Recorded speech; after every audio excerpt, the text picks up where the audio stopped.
Assalamualaikum warahmatullahi wabarakatuh. Nama saya Arianti Mitra Karina. Di sini saya akan menceritakan biografi dari Presiden Republik Indonesia yang kelima, yaitu Megawati Soekarno Putri.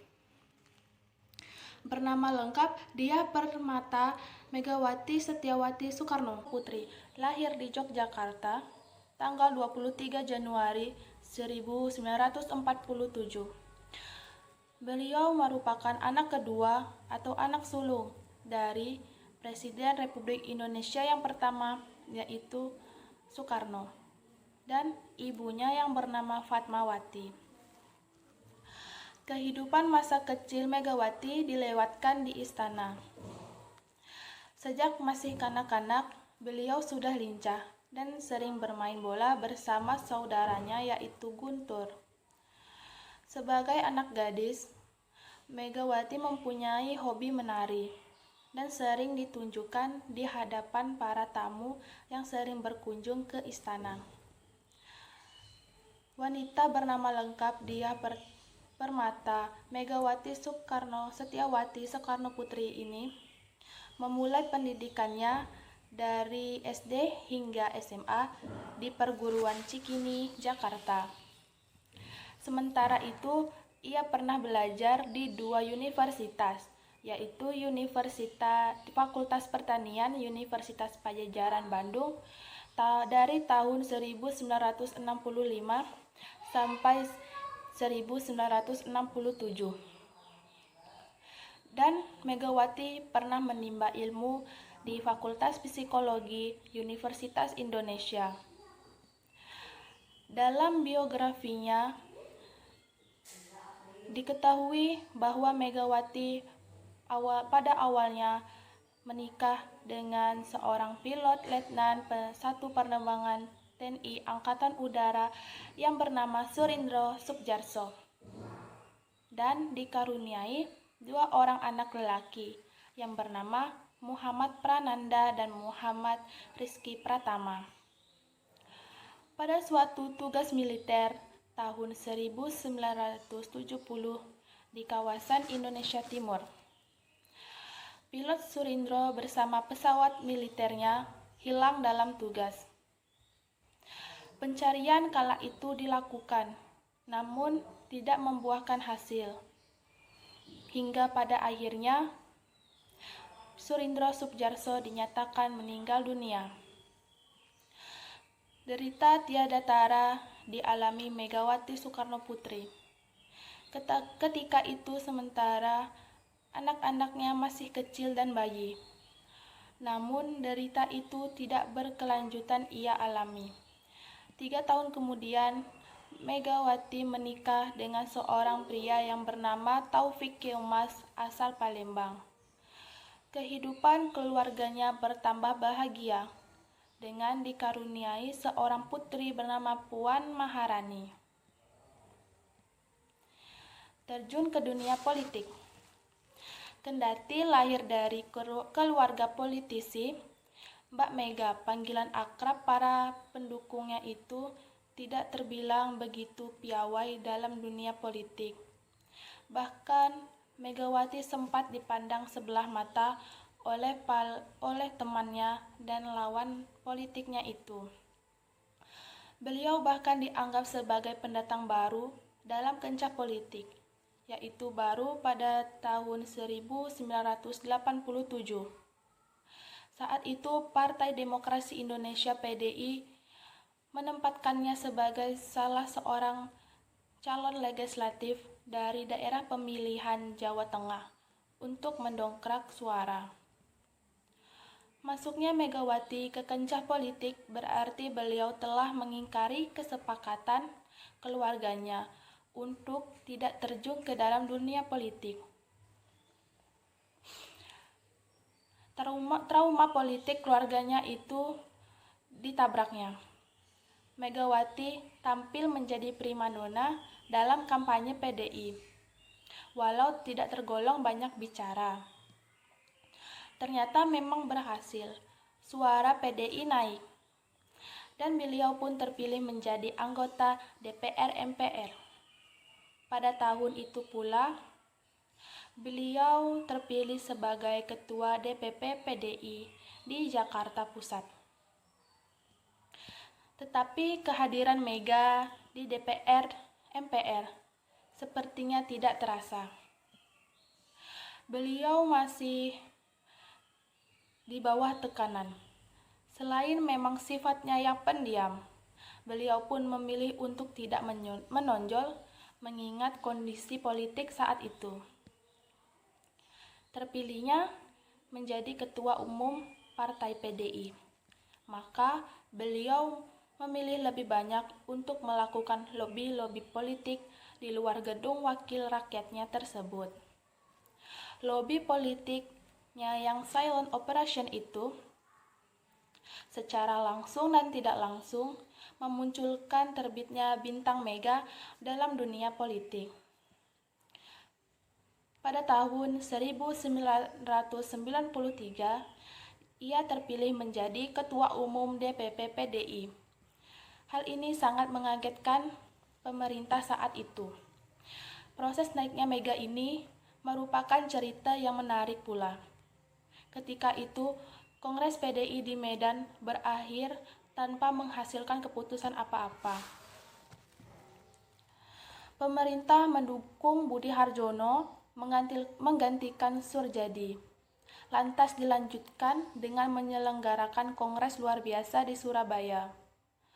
Pada kongres ini, nama Mega muncul dan secara langsung dan secara telak mengungguli Budi Harjono, kandidat yang didukung pemerintah itu. Mega terpilih menjadi Ketua Umum PDI.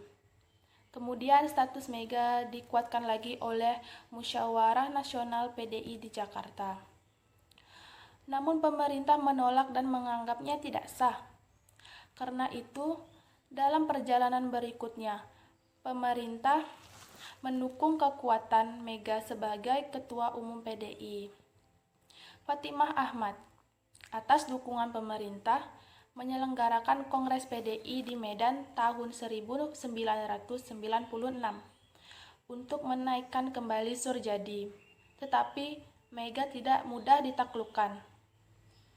Karena Mega dengan tegas menyatakan tidak mengakui Kongres Medan. Mega teguh menyatakan dirinya sebagai Ketua Umum PDI yang sah. Kantor DPP PDI di Jalan Diponegoro sebagai simbol keberadaan DPP yang sah dan dikuasai oleh pihak Mega. Peristiwa Kuda Tuli atau peristiwa 27 Juli. Para pendukung Mega tidak mau surut satu langkah pun. Mereka tetap berusaha mempertahankan kantor itu. Surjadi yang didukung pemerintah, Orde Baru Soeharto, pun memberi ancaman akan merebut secara paksa kantor DPP PDI itu. Ancaman itu kemudian menjadi kenyataan. Pagi tanggal 27 Juli 1996, kelompok Surjadi benar-benar merebut kantor DPP PDI dari pendukung Mega. Pengambil alihan secara paksa berbuntut kerusuhan di kantor tersebut. Akibatnya, menurut Komnas HAM, sekitar 5 orang meninggal dunia, ratusan orang terluka dan ditahan akibat insiden kerusuhan tersebut. Peristiwa itu dikenal dengan peristiwa Kuda Tuli atau peristiwa 27 Juli. Namun, hal itu tidak menyurutkan langkah Megawati. Malah dia makin memantap langkahnya, mengibarkan perlawanan. Tekanan politik yang amat telanjang terhadap Mega itu mengundang empati dan simpati dari masyarakat luas. Mega terus berjuang. PDI menjadi dua, yakni PDI pimpinan Megawati dan PDI pimpinan Surjadi. Masa PDI lebih berpihak memilih mengakui Megawati sebagai ketua.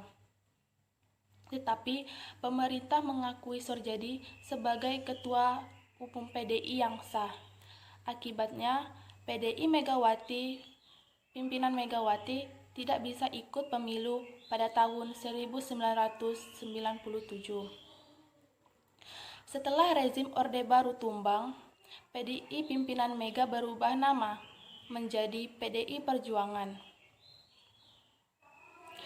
Partai politik berlambang banteng gemuk dan bermulut putih itu berhasil memenangkan pemilu pada tahun 1999 dengan meraih lebih 30% suara.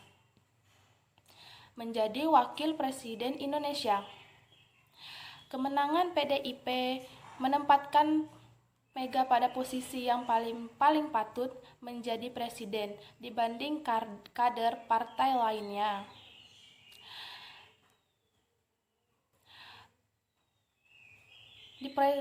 Tetapi ternyata pada sidang umum MPR Republik Indonesia tahun 1999, Megawati kalah dari Kiai Haji Abdurrahman Wahid yang terpilih sebagai Presiden Republik Indonesia yang keempat. Megawati Soekarnoputri kala itu akhirnya menjabat sebagai wakil presiden di Indonesia. Terpilihnya menjadi Presiden RI.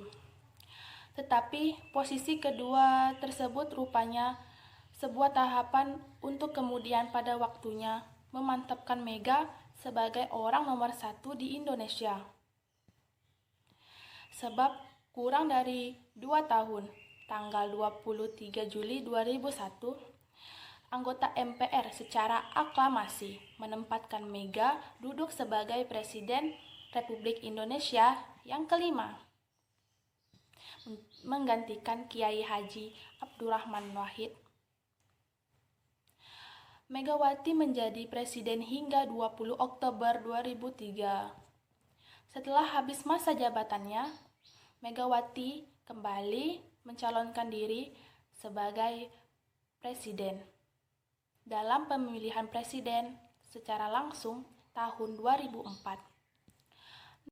Namun, beliau gagal untuk kembali menjadi presiden setelah kalah dari Susilo Bambang Yudhoyono yang akhirnya menjadi Presiden Republik Indonesia yang ke-6.